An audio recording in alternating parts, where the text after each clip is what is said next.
So recently, I was at a Mike Ferry Superstar Retreat, and Mike brought up a comparison of people that go to postgraduate school, whether it's a vocation or a master's degree or something along those lines, and the real estate career, and the time commitment and outcomes of both. It was pretty enlightening, and I'm going to get to that in a minute.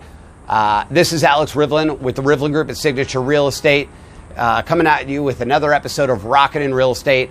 One thing that I wanted to mention to you is for those of you that do video, before you start going into your actual video, it's really, really important that you plug in your mic, you take a quick video and say testing, testing, and then play it back and make sure it works, because I realized that while I have two of the exact same microphones, this one is a bum mic. So I recorded 5 videos recently and there was no audio, so I get to do it all over again. So I like doing videos, so that's great. I hate wasting time because I could be prospecting and getting another client in this time. So anyway, back to it. This comparison.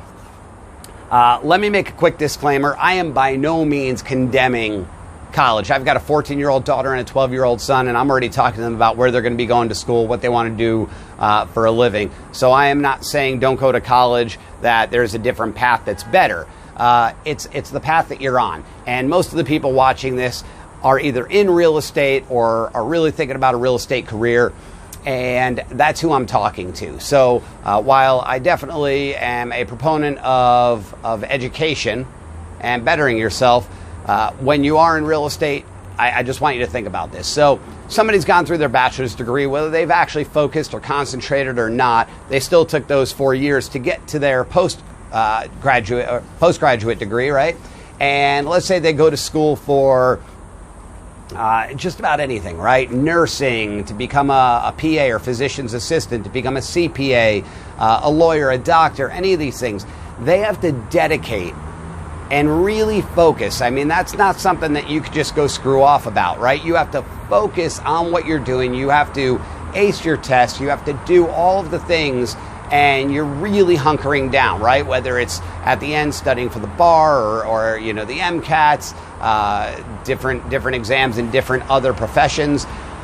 And it takes an immense amount of commitment. And they come out of that, and depending on what career they chose, they're going to probably start that career at anywhere from, say, $50,000 to maybe about $150,000.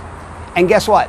All the time that they were studying, they were paying for that. They've mounted up student loans or some sort of debt, or maybe they had help, or maybe they had money of their own, but they paid for that. Now let's compare that with the real estate career, and where I think a lot of people go wrong. People get into the real estate career and they see the fancy cars and the big checks that some people are getting, and they think, oh, I know a lot of people, I could do that. But they don't ever think about, or they rarely ever think about, hunkering down and focusing. And when Mike brought this up, it really rung a bell for me, that if somebody would take 18 to 24 months, just like they would for, say, that 2-year or 3-year PA school or nursing school or dental hygienist school or anything along those lines, if they would take that time and focus and commit and do the daily activities needed, right? The prospecting activities, the follow-up activities, the intentional social media activities of liking posts and commenting on posts and just being there and making sure they're showing themselves. Maybe they like doing open houses and committing to doing consistent open houses, door knocking, business networking, whichever ones you pick, and not all of those, right? Because you don't want to use the spray and pray method. Pick a few, focus on them, and do them right. However, I do think the intentional social media and the follow-up is key to any of those. So you do all of that, and you do that for 18 months, and your pipeline will fill up so full that there is no doubt about it that you will be doing 3, 4, even 5 deals a month, every month consistently, without the roller coaster ride that a lot of real estate agents are on. So just think about that for a minute. Let that sink in.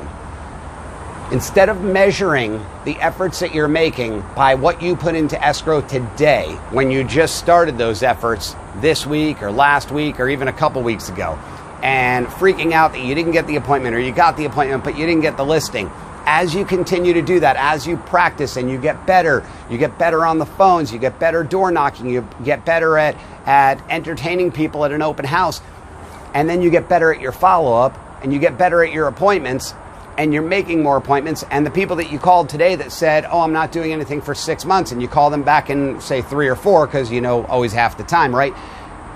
Those people become ready at that point, and you get more and more of those overlapping and overlapping and overlapping. Now you've got a real business. And guess what?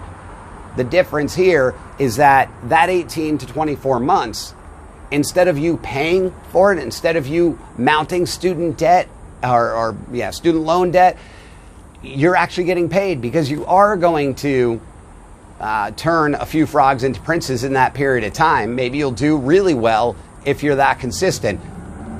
I'm 99.9% sure that I could guarantee that if you made that consistent effort, not only will your abilities improve, but you will also just fill that pipeline because of the people that are 3 months out, 6 months out, a year out, that are now percolating to the top.